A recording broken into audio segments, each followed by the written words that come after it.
Salve galera, tudo certo com vocês? Espero que sim. Galera, na aula de hoje nós vamos dar continuidade ao estudo das ligações químicas. Na aula passada nós falamos sobre ligações iônicas e na aula de hoje nós vamos falar sobre as ligações covalentes. E essa aula tem o seguinte andamento, o seguinte sumário, né? Então primeiro nós vamos falar sobre uma definição aí para as ligações covalentes, né? Coloquei aqui a abreviação LC. Vamos falar sobre a regra do octeto aplicada às ligações covalentes, a representação das moléculas através das estruturas de Lewis.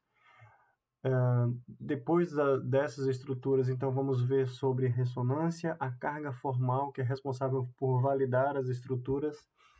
A exceção à regra do octeto, né? Quais são elas? Serão estruturas que têm um número ímpar de elétrons, estruturas que têm uma certa deficiência de elétrons, né, para completar o seu octeto, e a expansão do octeto, ou seja, aqueles átomos que acomodam mais do que 8 elétrons, tá? E a deficiência é aqueles átomos que acomodam menos do que 8 elétrons e é uma estrutura estável, né?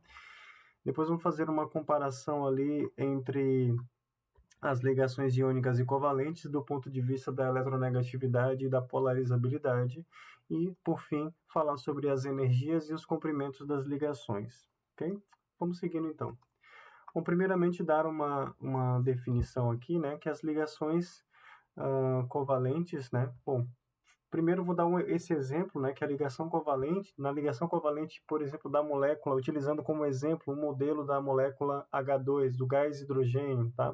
Então, o que nós temos nesse modelo aqui? Nós vamos ter em A aqui, né, as atrações, né, nessa figura aqui, é mostrado então as atrações e repulsões entre os elétrons e os núcleos na molécula de hidrogênio. Então, o que nós vemos aqui? Em azul, nós vamos ter a repulsão intereletrônica e a repulsão internuclear. Okay? Os núcleos estão se repelindo e os elétrons também estão se repelindo nessa ligação covalente. Okay?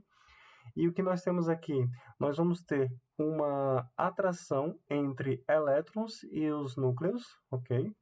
E de maneira que, como essas distâncias aqui, né, utilizando aí o modelo de Coulomb, né, a lei de Coulomb, para poder tentar explicar essa ligação aqui, utilizando o modelo de Coulomb, o que nós temos? Que as distâncias aqui, ó, são menores do que estas distâncias, de modo que quanto menor a distância, maior a atração, tá? Lembrando que a força de atração ela é inversamente proporcional ao quadrado da distância, ou seja, quanto menor a distância, maior é essa força de atração. Por isso que os átomos se mantêm ligados, utilizando esse modelo da lei de Coulomb.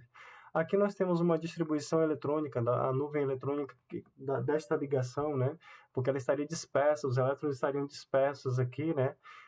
Numa nuvem eletrônica em volta dos dois núcleos, certo? Bom, então, como que a gente poderia dar uma certa definição para as ligações covalentes?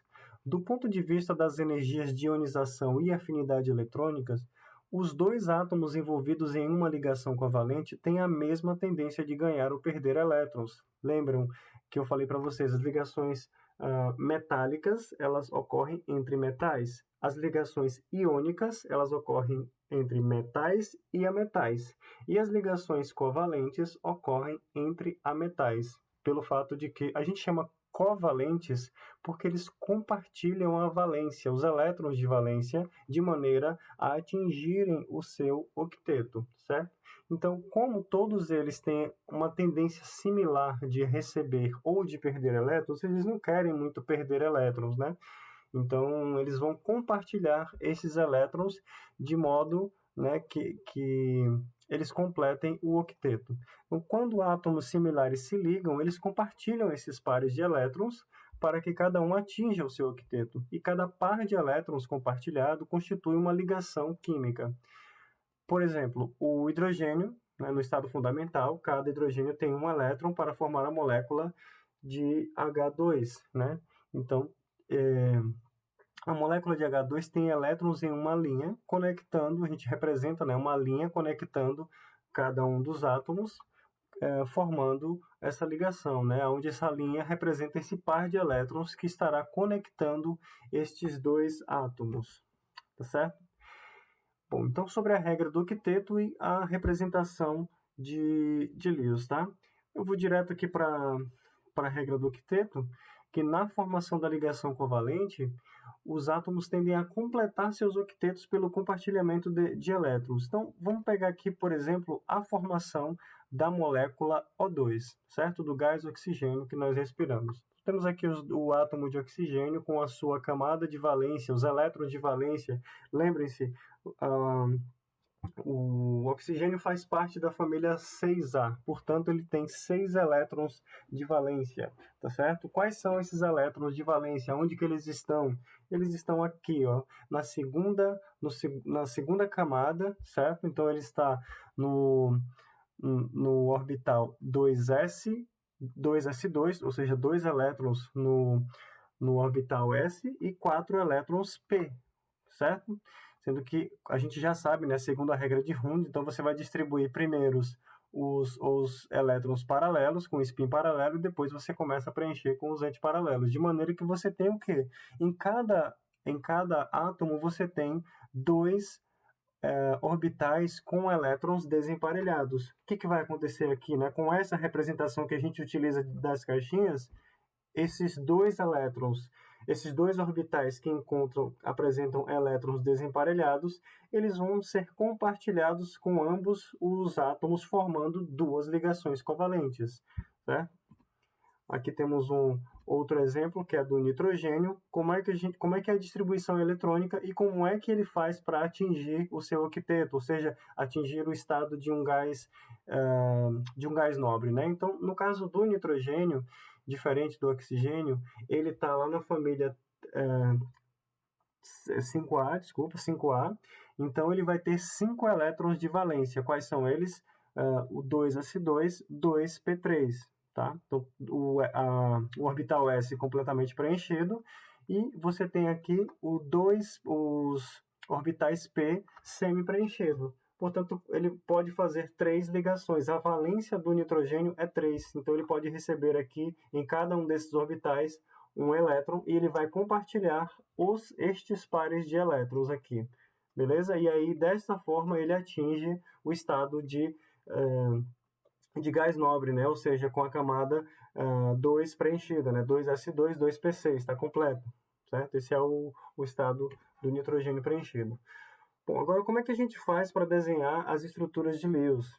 Tem vamos dizer assim, uma receitinha para vocês fazerem aqui. Vou deixar o material lá no ambiente da nossa disciplina para vocês consultarem também e seguirem esse, entre aspas, roteiro, né? Então, primeiramente, você tem que ir para a tabela periódica e você vai ver qual que é quantos elétrons que cada átomo daquela molécula que você quer representar nas estruturas de Lewis, quantos elétrons de valência ele apresenta.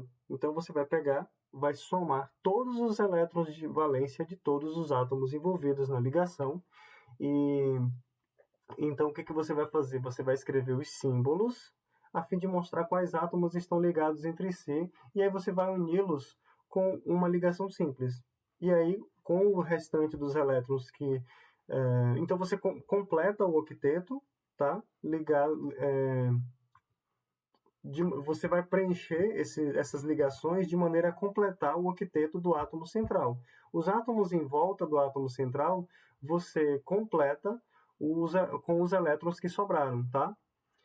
E se não existirem elétrons suficientes para dar ao átomo central um octeto, então você vai ter que fazer ligações múltiplas com os grupos ligados em volta do átomo central.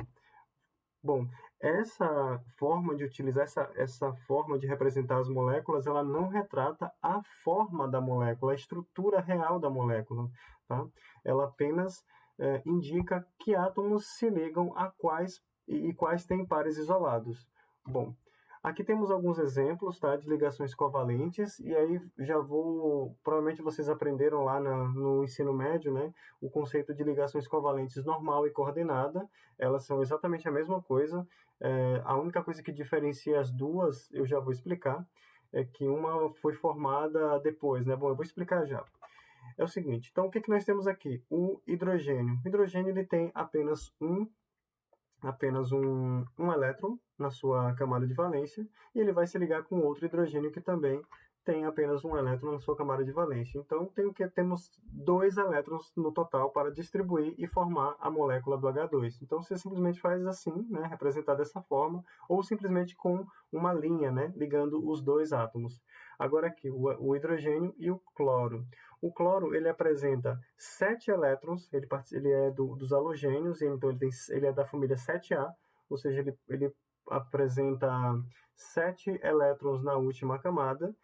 Então, você tem aqui no total 8 elétrons, né? 7 mais 1, 8 elétrons para distribuir. O hidrogênio, ele é, vamos dizer assim, a exceção à regra do octeto, porque ele vai completar o seu, entre aspas, octeto com apenas 2 elétrons. Então, esses 2 elétrons estão nessa ligação covalente. E o cloro, ele já está com, né, depois da ligação com o hidrogênio, fica com o seu octeto completo. E assim sucessivamente, tá?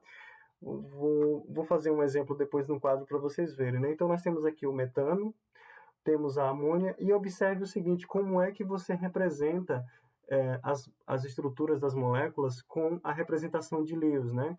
Você imagina que o elemento é como se fosse um quadradinho, uma caixinha quadrada, e os pares de elétrons, ou os grupos que vão se ligar covalentemente a este átomo central, eles vão ficar como se fossem os lados de um quadrado, tá certo? É dessa forma que a gente representa as ligações, ou pares isolados, né? Por exemplo, no caso da amônia, né? Você tem o nitrogênio vai ter 2 elétrons não ligantes, né? Isso aqui a gente chama de pares isolados, tá? Da mesma forma que na água, nós temos aqui os pares isolados. E aí nós temos a chamada ligação covalente coordenada, que ela é formada da seguinte forma, né? Então, você tem aqui a molécula de amônia e você tem um próton, né? Um hidrogênio sem o seu elétron, ou seja, um hidrogênio com carga positiva é um próton. Então, ele simplesmente, uma ligação covalente coordenada é aquela ligação covalente cuja origem do par de elétrons que formou aquela ligação covalente vem de um único átomo, né? Não vem assim, eles compartilham da mesma forma, certo? A ligação, você não tem como diferenciar aqui no amônio, no íon amônio, você não tem como diferenciar, elas têm exatamente o mesmo comprimento, a mesma energia de ligação, então por isso que eu falei, a ligação covalente normal e coordenada, elas são exatamente iguais, tá? A única diferença é a procedência, de onde que vieram aqueles elétrons que formaram aquela ligação, mas a molécula depois de formada não tem diferença nenhuma. A mesma coisa a água, a molécula de água, quando também pega um próton ou forma uma ligação com o hidrogênio, né? Então vai formar o íon hidrônio, tá? Então, da mesma maneira aqui, ó, você não tem como diferenciar qual dessas ligações aqui foi formada depois, beleza? Bom, agora eu vou fazer esse exemplo aqui lá no quadro para vocês, tá? Seguindo essas regrinhas ali. Então, primeiramente, vamos fazer aqui a letra A apenas e o restante vocês seguem a mesma regrinha, né? Então, vamos pegar NF3, tá? Então, eu já sei que o nitrogênio é da família 5A, portanto, ele tem 5 elétrons de valência. E o flúor, ele é da família 7A, portanto, ele tem 7 elétrons de valência. Então, o que eu tenho aqui? Eu tenho apenas um nitrogênio e eu tenho 3 flúor. Então, eu vou ter 5, e aqui eu vou ter o seguinte, 3 vezes 7, 21, tá certo? Então, eu tenho 3 vezes 7 elétrons de valência para distribuir. Então, eu vou ter aqui no total 21 elétrons. Mais 5, então, eu tenho um total, tá? Total de 26 elétrons, certo? Eu tenho que distribuir 26 elétrons. Então, o que eu vou fazer? Eu vou colocar o nitrogênio aqui, e aí eu vou formar as 3 ligações com o flúor, certo? E aí eu vou distribuir, vou completar o octeto dos átomos em volta do átomo central. Vamos lá. Vou colocar de vermelho aqui, tá? Então, vamos lá.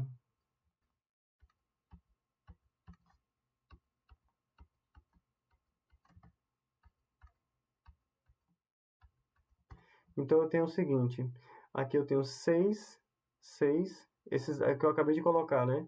Tenho 2, 4, 6. 6 vezes 3, 18. Então, eu coloquei aqui, só para facilitar minha conta, 18 elétrons, mais 2, 4, 6, mais 6 elétrons ligados, tá? Mais 6 elétrons ligados. Isso aqui deu 24 elétrons, tá? Então, o que eu vou fazer? Os flúor já estão com seus octetos completos, né? 6 elétrons não ligados e 2 ligados, tá? O nitrogênio, então, tem 2, 4, 6, tá? Não sei se vocês estão vendo aí o meu mouse. Então, é 2, 4, 6, faltam 2. Então, vou colocar aqui o par isolado. Então, agora vai ficar mais 2. Isso aqui deu 26 elétrons. Está aqui. Então, é dessa forma que eu faço a minha desenho, né, as minhas estruturas de ressonância, tá? Vamos lá, seguindo aqui a nossa apresentação. Agora sobre ressonância, tá? Bom, algumas moléculas não são bem representadas pelas estruturas de Lewis, né? Porque normalmente as estruturas com ligações múltiplas, ou seja, se eu tenho aqui, por exemplo, eu tenho uma ligação simples e uma ligação dupla. A ligação dupla, ela reduz, ela é mais curta do que a ligação simples, tá certo?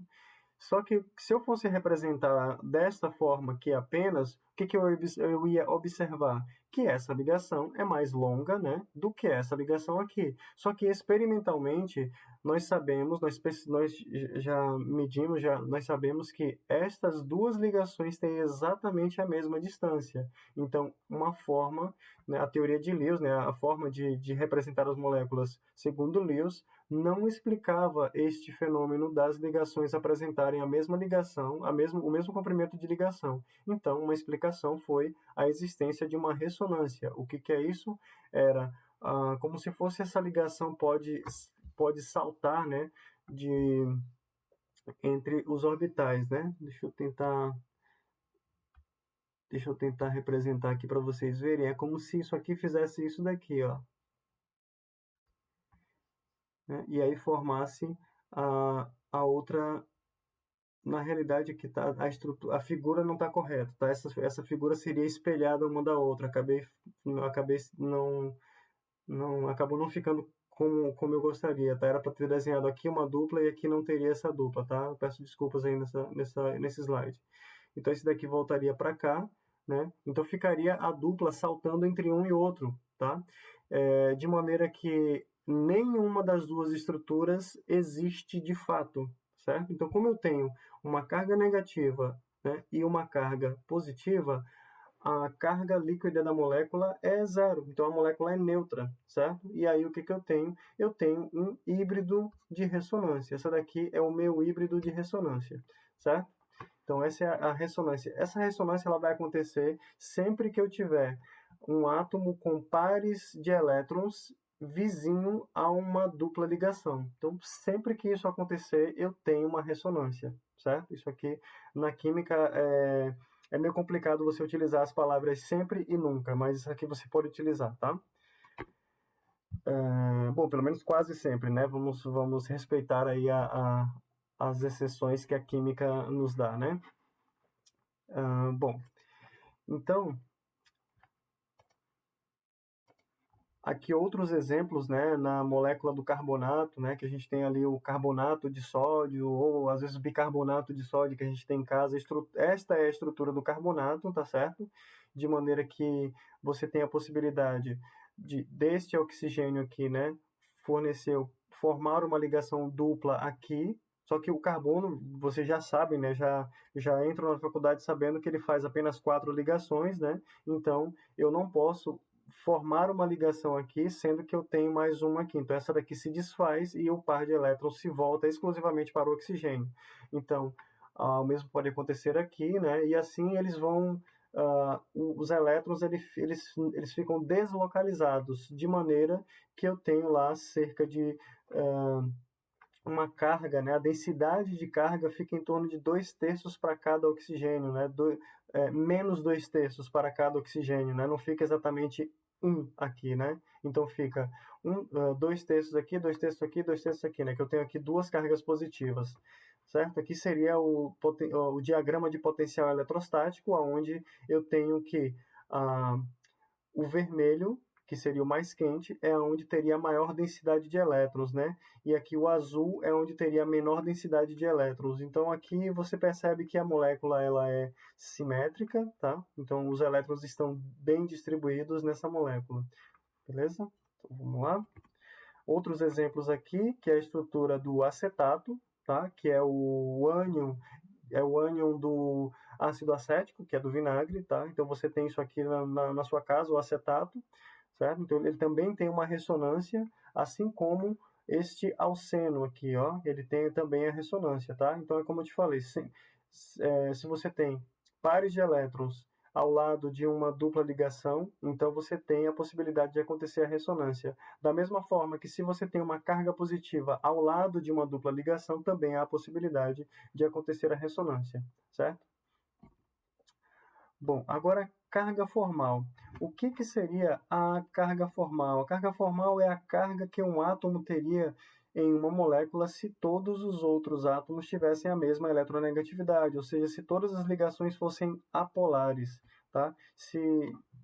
Enfim, é possível a gente desenhar as estruturas de Lewis obedecendo-se à regra do octeto para todos os átomos. E para determinar se essa estrutura que você desenhou é a mais razoável, nós usamos como parâmetro a carga formal. Ou seja, a carga formal é como se fosse aquilo que valida a sua estrutura, né? Então você vai distribuir os elétrons ali para formar a sua Bom, você vai montar a sua estrutura de Lewis. A carga formal é aquela característica que você usa para validar aquela sua proposta de estrutura, tá certo? Então, como é que você faz? Bom, para calcular a carga formal, o valor da carga formal, então todos os elétrons não compartilhados são atribuídos ao átomo ao qual eles estão localizados, tá? Então você, por exemplo, você vai calcular, eu vou fazer um exemplo para vocês verem como é que é, tá? E aí metade dos elétrons ligantes é atribuída a cada átomo em uma ligação. Então você vai utilizar essa fórmulazinha aqui, tá? Esse aqui é o conceito e esse conceito gera essa fórmula aqui, aonde CF é da carga formal, V é os elétrons de valência menos entre parênteses, então você tem L de lone, tá? Ou seja, de pares isolados, tá? Elétrons que não estão ligados não estou formando uma ligação covalente, mas eles estão naquele átomo, tá? E aí, metade, como está escrito aqui, metade dos elétrons compartilhados, ou seja, que formam uma ligação covalente. Isso aqui, S é de share e L é de lone, ok? Então, vamos ver esse exemplo aqui. Vou fazer ali no quadro para vocês verem, tá? Como é que a gente faz. Bom, o carbono, ele é da família 4A, carbono é da família 4A, portanto, ele tem 4 elétrons de valência. O nitrogênio, a gente já viu ali que ele é da família 5A, portanto, ele tem 5 elétrons de valência, certo? Bom, então, cadê aqui? Você vai pegar CF e bom, vamos fazer assim, ó. Eu já tenho aqui a estrutura, já fiz a estrutura de Lewis, agora eu quero avaliar se essa estrutura está correta, né? Vamos ver. Eu quero saber, por exemplo, aqui, ó, aonde, né? Eu coloco entre parênteses e eu quero dizer que esta molécula tem uma carga negativa. Mas essa carga negativa está sobre qual dos dois átomos? Está sobre o carbono ou está sobre o nitrogênio? Vamos calcular a carga formal. Vamos começar pela carga formal do carbono. Então, no carbono, utilizando essa estrutura, eu vou pegar a quantidade de elétrons de valência, que é 4, menos, aí eu vou utilizar quantos pares isolados eu tenho, 1 quantos elétrons estão isolados, né? Eu tenho 2 elétrons isolados, mais eu tenho 3 pares de elétrons, né? Então, são 6 elétrons. Como é 1/2 de 6, tá? Isso aqui vai dar 3. Então, vai ficar assim, carga formal do carbono é igual a 4 menos 2 mais a metade de 6, 3. Então, aqui é o seguinte, 4 menos 5. 4 menos 5 vai dar menos 1. Agora, vamos fazer a carga formal do nitrogênio. O nitrogênio tem 5 elétrons de valência, 5 elétrons, menos quantos pares de elétrons, quantos elétrons isolados? 2. 2 mais metade da mesma coisa, vai dar 3 aqui, né? 3. Então, 5 menos 5 é igual a 0, certo? Então, aqui a gente acabou de ver que a carga negativa está em cima do carbono, certo? Então, a minha estrutura está correta, eu já havia feito, né? E ela está, além de estar correta, a carga negativa está em cima do carbono, tá? Então é dessa forma que a gente representaria, né? A gente pode tirar o que está aqui no parênteses, né? No colchete, essa carga negativa, e a carga negativa a gente pode indicar que está no carbono, certo? Bom, aqui um exercício, né? Como é que a gente faz para saber, por exemplo, como que seria esta... Demoraria muito se eu fosse fazer no quadro, então eu já deixei pronto aqui para facilitar a minha vida, né? Como que seria a estrutura dessa molécula? Seria nitrogênio, nitrogênio, oxigênio? Seria 2 nitrogênios ligados, eu teria um nitrogênio no meio e um nitrogênio de um lado e um oxigênio, ou eu teria NON? Como é que seria a estrutura? Então, teria duas possibilidades. Pegando o cálculo da carga formal para cada átomo, na primeira possibilidade, né, aqui, né, sendo feito todos esses cálculos, tá, eu chego nesses valores aqui.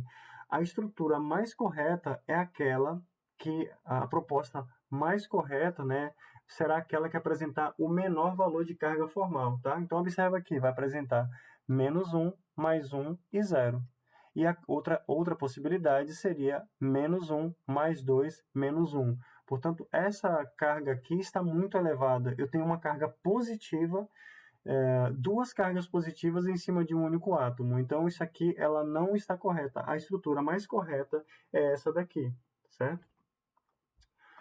Bom, agora algumas exceções à regra do octeto, né? Então, existem 3 classes de exceções à regra do octeto. Então, temos moléculas com número ímpar de elétrons, moléculas nos quais o átomo tem menos de um octeto, ou seja, você tem deficiência de elétrons naquele átomo, naquela molécula, e moléculas nas quais o átomo central, possivelmente, tem mais elétrons do que um octeto, né? Ou seja, a molécula com uma expansão deste octeto. Então, primeiro, mostrar para vocês aqui sobre o número, quando você tem números ímpares de elétrons para você distribuir, tá? Aí também gerou uma questão aqui, qual das duas estruturas seria a mais correta? É aquela que tem um único elétron no nitrogênio ou aquela que tem um único elétron no oxigênio? Aí você vai lá e calcula a carga formal, utilizando aquela formulinha lá que a gente já viu. Fazendo esse cálculo, a gente chega aqui na primeira possibilidade, com um único elétron desemparelhado no nitrogênio, você tem 0 e 0 de carga formal, tá? E aí, para a segunda estrutura, você tem menos 1 e mais 1. Portanto, a primeira estrutura é a estrutura mais correta para representar essa molécula. Aí nós temos outra exceção à regra do octeto, que é a deficiência de elétrons. O que a gente observa aqui? A gente vai ver que, por exemplo, o BF3, tá? Que o boro ele apresenta apenas 6 elétrons e está com o seu, entre aspas, octeto completo. É uma molécula estável e neutra, certo? Então, ela tem menos do que um octeto. E a outra é a expansão do octeto. Aqui, normalmente, você vai ver que esses elementos eles são a partir do terceiro período. Então, eles acomodam, por exemplo, aqui, ó, nesse caso, né, o PCl3, né, o tricloreto de fósforo, ele apresenta um octeto, tá correto. Só que aqui o mesmo fósforo apresenta 10 elétrons, então, e também está correto, tá? Aqui o enxofre H2S, apresenta o octeto completo. Só que aqui também o ácido sulfúrico, tá? Que vocês devem ter ouvido falar, né? Conhecem aí, utilizado naquelas baterias grandes de carro, né? Ele apresenta 12 elétrons em volta de si, tá? E é uma molécula que está estável, é uma molécula estável, certo? Pois bem, aqui temos também outra forma da gente representar, né? Como é que a gente faz para o octeto, calcula a carga formal para o octeto expandido para o SO4 2-. Bom, eu já estou dizendo que, olha nessa estrutura aqui, né? Já para quem não lembra disso, né? Então eu tenho SO4 e eu tenho 2-. Isso significa que esta molécula ela tem 2 elétrons a mais. Ela não é uma molécula neutra, é um íon, né? Um ânion. E esse índice 4 aqui significa que eu tenho a molécula formada por 4 átomos de oxigênio e 1 de enxofre. E esse 2- é porque tem 2 cargas negativas, certo? Então está aqui a minha representação. Normalmente eu coloco o elemento menos eletronegativo no centro, tá? E aí eu vou colocando em volta ali, eu distribuo todos os elétrons. Ainda sobra elétrons, então eu vou formar ligações duplas, tá certo? E tá aqui. Aí eu vou calcular. Ó, vocês podem ver aqui, ó. Eu completei o octeto de todos os elétrons em volta, assim como foi o caso do lá anterior, né? Que eu mostrei para vocês. Então, completei o octeto aqui, né? De todos os oxigênios, mas quando eu calculo a minha carga formal, eu percebo que eu tenho um número alto de carga formal. Tá? Aqui também eu tenho um número alto de carga formal, por isso que eu posso expandir o octeto, de maneira que eu vou ter 2 cargas negativas em cima apenas de 2 oxigênios, tá? Uma carga negativa em cima de cada oxigênio. É melhor do que ter várias cargas positivas e negativas, tá? Então essa daqui seria a forma mais correta de representar essa estrutura. Outro exemplo aqui também sobre a carga formal, também para a decisão de qual seria a estrutura correta, né? Por exemplo, essa estrutura aqui, ó. Qual que seria a estrutura correta, né? NCS, CNS ou CSN? Qual delas está mais correta? Utilizo a carga formal para decidir qual delas está correta. E aonde que estaria, além disso, a carga negativa que eu apresento aqui, tá? Então tá aqui, ó. Eu calculei a carga formal para cada uma delas, tá? E eu percebi que através do cálculo da carga formal, eu tenho que esta é a estrutura correta e que a carga negativa, que eu represento aqui, ó, com esse menos, está em cima do nitrogênio e não do oxigênio e do enxofre, certo? Isso aqui vocês podem conferir lá no livro, lá na minha biblioteca, tá certo? Lá no livro do Atkins, tá na página 85, tem outros exemplos ali que vocês podem fazer também, ali tem bem explicadinho, tá? Para vocês saberem como aplicar o conceito da carga formal, que é bastante importante. Bom, agora vamos fazer uma comparação, né, entre a ligação iônica e covalente para a gente poder corrigir esse modelo da ligação iônica e covalente, tá? Então, primeiramente que assim, dizer que uma ligação é iônica ou covalente, esses são modelos extremos, né? Mas na realidade a gente não todas as moléculas, né, todos os átomos envolvidos em uma ligação, seja covalente, seja iônica, isso é uma aproximação. Ela tem caráter duplo. Você tem uma porcentagem de caráter iônico, uma porcentagem de caráter covalente, né? E o que ajuda a corrigir esse modelo é a eletronegatividade e a polarizabilidade. Tá? Então, falando sobre a eletronegatividade é uma medida do poder de atração de um átomo sobre o par de elétrons em uma ligação. Tá? Então, faz sentido a gente falar de eletronegatividade quando a gente está falando de ligações covalentes, tá? Ou também ligações iônicas, enfim. Que eu vou mostrar para vocês um gráfico que vocês vão entender o que eu estou dizendo. Uma ligação covalente polar é uma ligação entre dois átomos com cargas elétricas parciais provenientes da diferença de eletronegatividades. Então, isso aqui que está representado ó, é uma ligação covalente polar, onde eu tenho um elemento envolvido nessa ligação, um átomo que é mais eletronegativo do que este átomo aqui. Tá? Então, essa seta, pode perceber que eu tenho uma densidade, esse delta, né, um delta minúsculo, tá? É uma densidade de carga negativa mais acentuada neste átomo aqui do que nesse daqui, tá? Então, esta seta representa para que lado, para qual lado está sendo atraído mais os elétrons. A nuvem eletrônica se distorce para cima daquele átomo verde aqui, né? Por isso que ele fica com uma densidade negativa, tá? Bom, aqui eu coloquei uma tabela periódica em perspectiva para vocês poderem ver que o flúor é o elemento mais eletronegativo da tabela periódica, tá? E que esse valor de eletronegatividade aqui, o conceito da eletronegatividade, ele é proveniente da média entre a energia da afinidade eletrônica e a energia de ionização, tá? Então, quando você soma essas duas energias em eletronvolts, ou seja, você tem que ter a mesma unidade, né, para você somar, e a média aritmética entre essas duas energias é o valor que a gente tem aqui de eletronegatividade, tá certo? E aí o que acontece? Como a gente, né, diz que se a ligação ela é covalente ou se ela é iônica, são dois extremos, tá? Então, o que a gente faz aqui, ó? A gente compara as diferenças, né? Então, a gente faz a diferença, subtrai aqui, ó. A gente subtrai o valor da eletronegatividade de um átomo pela eletronegatividade do outro. Então, você tem, tipo, um delta X aqui, acho que é X que fala esse... como se fosse um X em grego, né? A letra grega é X. Então, o que acontece? Você tem o ΔX, tá? Que é a diferença entre as eletronegatividades dos átomos envolvidos nessa ligação aqui, né? Nessa ligação covalente ou iônica, né?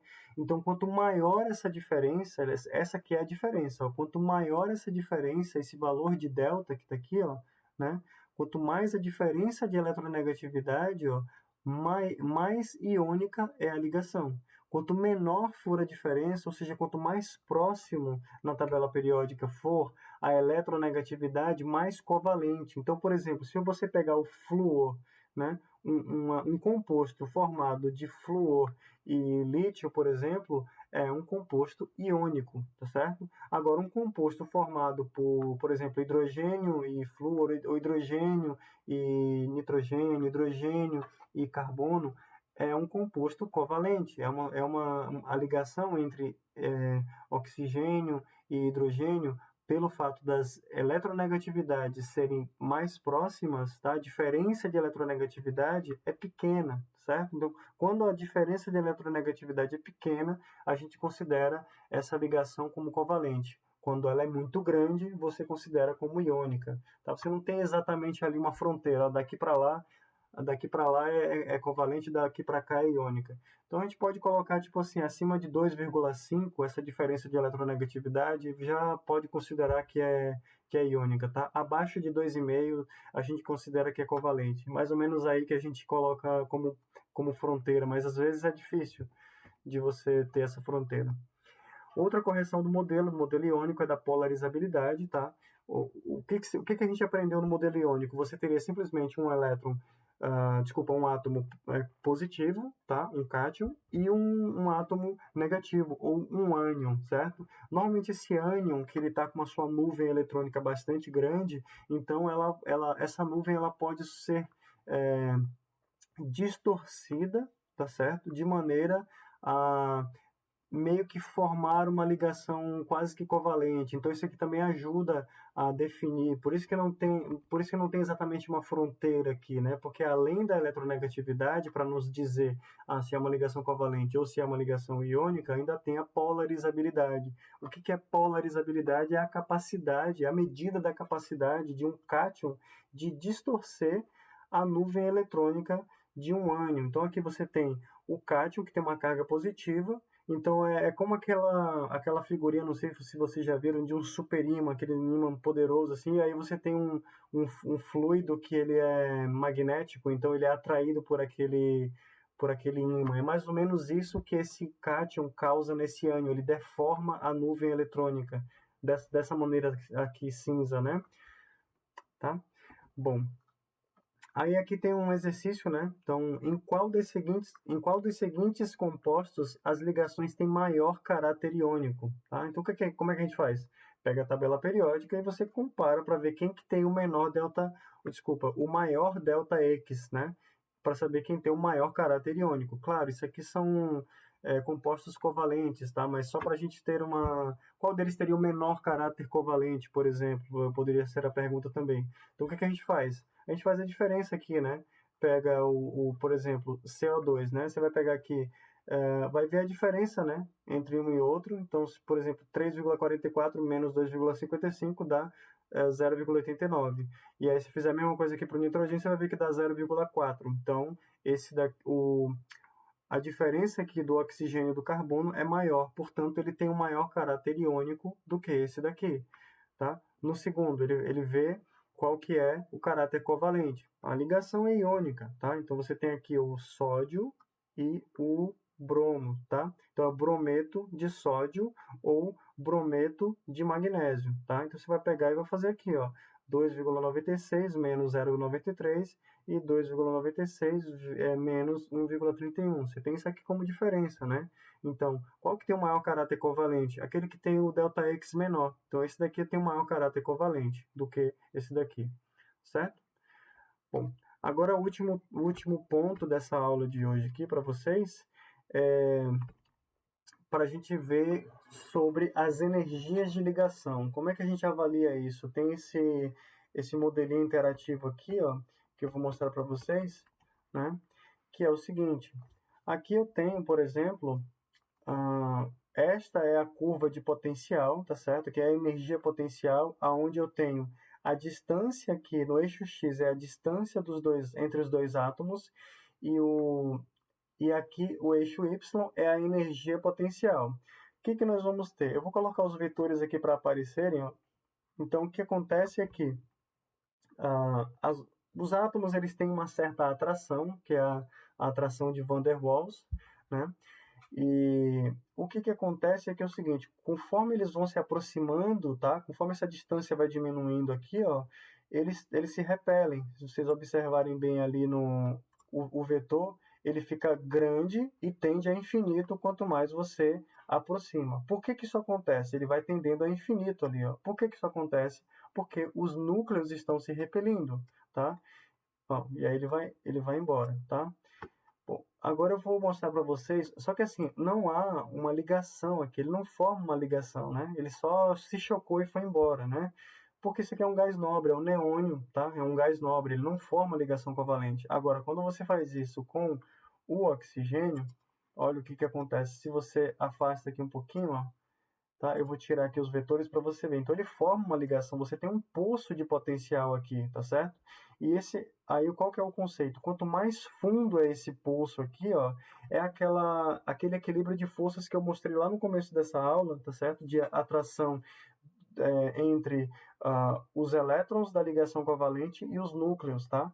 E aí, da mesma forma aqui, ó, se eu aproximar, ó, a energia potencial vai para infinito, tá? Aí, quando eu solto aqui, ó, o átomo foi embora, tá? Então, ele vai se aproximando aqui, ó. E aí, o que acontece? As ligações também têm uma vibração. Essa vibração, eles ficam num delta de energia potencial, ó, certo? Eles ficam num delta de energia potencial e elas ficam vibrando aqui o tempo inteiro, certo? Então era isso para vocês entenderem da onde que vem esse gráfico aqui que a gente mostra, né? E quanto mais fundo, mais estável essa ligação, tá? E mais forte essa ligação. E sendo assim, sendo mais forte, é mais difícil de quebrar. Você precisa de fornecer mais energia para quebrar, quanto menor for a energia potencial, quanto mais fundo for esse poço de potencial aqui, tá certo? Esse daqui é que tem o poço de potencial é menor, então ela é mais fraca. Então esse D aqui, ó, esse valor de D é o valor da energia de ligação, que é a energia que você precisa fornecer para dissociar, energia também chamada de dissociação, né? Para dissociar, para romper a ligação covalente, tá? Bom, aqui né, nesses dois gráficos, né? Então primeiro nesse daqui, o que a gente percebe? A gente tem aqui, ó, N2, O2 e F2. Aqui eu quero mostrar a energia de ligação. O que é isso? É a profundidade do poço, tá? Olha o que acontece. O N2 é mais profundo, ele forma 3 ligações. Então, as ligações triplas, elas têm maior energia de ligação, ou seja, você precisa fornecer mais energia, caso você queira quebrar essa ligação, do que o oxigênio e do que o flúor. Por quê? Porque você tem 3, 2 e uma ligação covalente, tá? E aí tem uma outra coisa que aqui, ó, dá para perceber, que é o seguinte, que aqui, por exemplo, o carbono, tá? A ligação carbono-carbono tem 348 kJ por mol de energia de ligação, mas quando você tem uma dupla ligação, essa energia não é exatamente o dobro, tá? Não é exatamente o dobro. Se fosse o dobro, seria 696. E a ligação tripla? Se fosse o triplo, você teria 1044, tá certo? Mas não é isso que acontece. Por que que a gente não observa isso? Porque você tem a repulsão dos pares de elétrons, a repulsão entre os núcleos, tá? Por isso que você não vê essa linearidade aqui, né? Tipo, você tem uma ligação é 348, você tem dupla ligação, você teria o dobro disso, mas não é assim que se comporta, tá? Agora sobre os comprimentos de ligação, tá? O comprimento ele obedece o raio dos átomos, tá? Os comprimentos de ligação. Então, para você ter uma noção aqui, o comprimento de ligação dos... Deixa eu ver se é isso... Não, isso aqui é a energia. Deixa eu ver, isso aqui é a energia de ligação, tá? A energia de ligação e essa energia de ligação, ela vai fazer o seguinte, ó, quanto menor o comprimento de ligação, tá? Então, esse aqui teria o menor comprimento de ligação, maior seria a energia, tá? Então, quanto maior o comprimento, menor a energia para quebrar essa ligação. O que ajuda no comprimento da ligação, entender o comprimento de ligação, tá? Então, veja, o flúor, ele tem 2 camadas. O raio atômico ajuda a entender esse gráfico aqui, essa figura, né? Então, você tem a molécula do ácido fluorídrico, ácido clorídrico, ácido bromídrico e ácido iodídrico, tá? Então, o ácido fluorídrico você teria, para romper a ligação HF, que fornecer 543 kJ para cada mol. E aí você vai descendo, o cloro ele é mais volumoso, né? Ele tem um maior raio do que o flúor, e assim sucessivamente. Você pode comparar os dois aqui. O raio do iodo é muito maior do que o raio do flúor, tá? Então é mais fácil ele perder esse hidrogênio do que o flúor, tá? A mesma coisa se observa aqui, tá? Então, o comprimento de ligação, que também está diretamente relacionado com os raios individuais, tá? Então, seria como se fosse 2R aqui, nesse caso, quando os átomos são idênticos, né? Então, é 2R aqui, né? Então, é 142 angstrom, tá? 142, 199, e aí o raio vai aumentando, o comprimento de ligação vai aumentando, tá? E era isso por hoje, galera. Um abraço para todas e todos vocês, e a gente se vê na próxima aula. Até mais.